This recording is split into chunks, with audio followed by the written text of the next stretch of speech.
Good evening.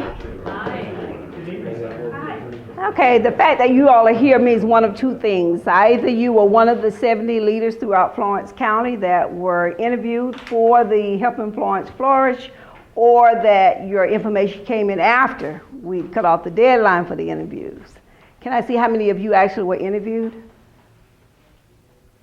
Okay, good. Good. Well, that means some of you have some insight anyway as to what the background of Helping Florence Flourish is all about. I'm going to be covering questions 1, 2, and 7, with question 1 being, what do you sense is God's calling in your life?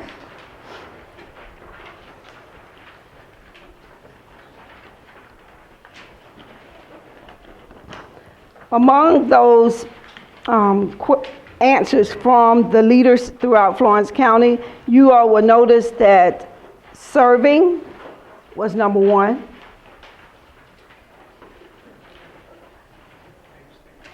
Serving children, evangelism was number 2, and discipleship was number 3.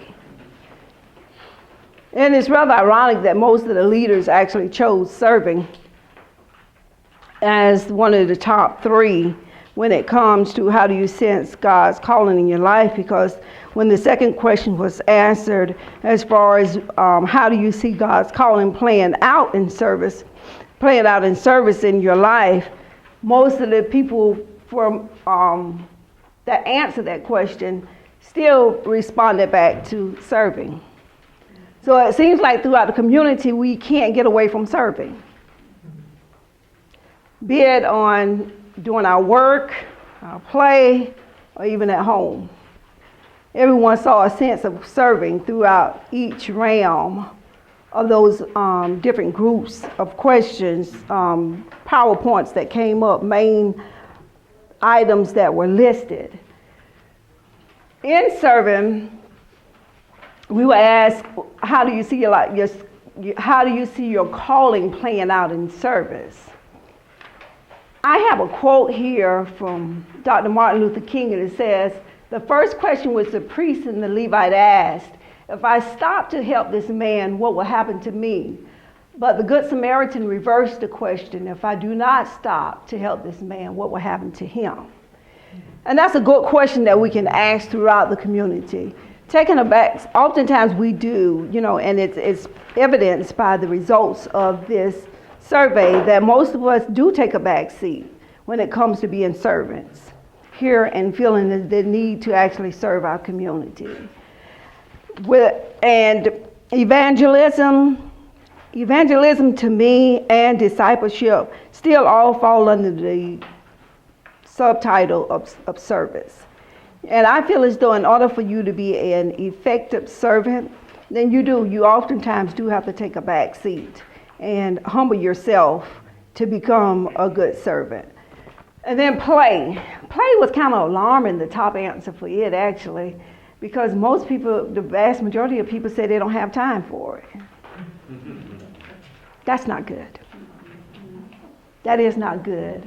Mark 6:31, then Jesus said, let's go off by ourselves to a quiet place and rest a while. He said this because there were so many people coming and going that Jesus and his disciples didn't have time to eat. So of course, if Jesus felt that there was a need to get away from people sometime, and he was an example that we're supposed to be following, then there's a need for us to feel as though we need to get away sometime from people. Turn off your methods of communication. Turn off the cell phones and the emails and, just get away. Otherwise, you'll find yourself getting burned out. It's good to serve. It really is, but there's a time and a place for everything. We just have to know how to set time for ourselves as well. And work is all about serving for most of us. How many of you actually serve on a board? Serve. How many of you work within a nonprofit organization? How many of you volunteer? Vast majority of you are serving. Once again. And then at home, most people said for the answer to that question at home, Now they're serving their children, they're serving their family, they're serving their husband. You know, it's all going back to serving. They want to be disciples to their children was the top answer to that question. And in being a disciple to our children, we understand the significance of teaching our children that we want to help, not to necessarily allow our community to remain as it is, but to help our community flourish. Most of us want more for our children than what we have for ourselves, as well as we want more for our children in our community than what our community had to offer to us. And so that's why this movement is so important in trying to help Florence flourish. I don't know how many of you know that the vast majority of our children, once they do go to college and go off and get a good education, most of the time they don't come back to Florence because they don't feel as though Florence is really flourishing. So in being a disciple, we want to help our children to help to improve the community as well. So that's a part of what we do when we are at home. Here, I wanted to state this quote that came from Maya Angelou, and she said, "The ache for home lives in all of us, the safe place where we can go as we are not to be questioned." If you're at home, that's your safe haven. We don't want to have people questioning us about work when we're at home. But we do want to be able to teach our children about the work that we do while we're at home. And we want to put a positive spin to what we're teaching our children when we're at home. And I know I work and many of you may not know, but I work at Lighthouse Ministries. And in Lighthouse Ministries, every day we get to see people that are coming in. You know, my pastor has a saying. He says that we may not all minister from the pulpit, but we're all given the opportunity to minister. We can minister from right where we are, behind the desk where we are. Oftentimes every day coming through Lighthouse Ministries, I should say, we're given the opportunity to minister to someone. There is a volunteer that comes into our office, and she interviews in our office, and her youth group, they put together bags. And in these bags, they have like a bottle of water, maybe a fruit cup, toothbrush, toothpaste, little toiletry items. And she gives them to the staff and any other volunteers that would like to have one, just to keep in their car. And if you ever find yourself in a safe place, first of all, and you see someone that you see might be in need of this bag, just give it to them.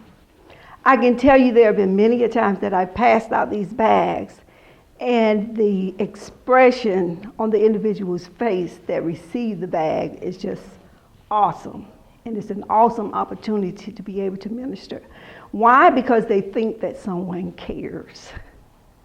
You know, and so that's one of the opportunities in which, you know, it may seem a small way of being able to say I'm helping Florence flourish by giving somebody a small bag of toiletries, but trust me, it works. And then I want to cover question 7 when we were talking about the different methods of communication. And if you all will look at that, you'll see that the top response for communication was email. I personally am from the old school, and I like that kind of face-to-face communication, you know, because an email and a text message can hide a whole lot. You know, when my child is emailing me back after I've said something to her, or texting me back after I've said something to her, I can't see if she's rolling her eyes or, you know, tell if she's sucking her teeth or really see the expressions that are going along with those. I do understand, though, that as time goes on, I'm going to have to catch up with times, or otherwise I'm going to be left behind. So I do understand that. But I just wanted to say, you know, as time goes on, we do see the different means of communication, how they are evolving. You know, and we just saw recently where one of our post offices is shutting down. Why? Because people don't mail letters anymore. I mean, we don't send out letters anymore. We don't do that mean of communication. So in conclusion, I want to state that by questions answered in the report, we as Florence leaders feel our most important calling is serving our community. With that being said, I feel that we have drafted the blueprints for helping Florence flourish.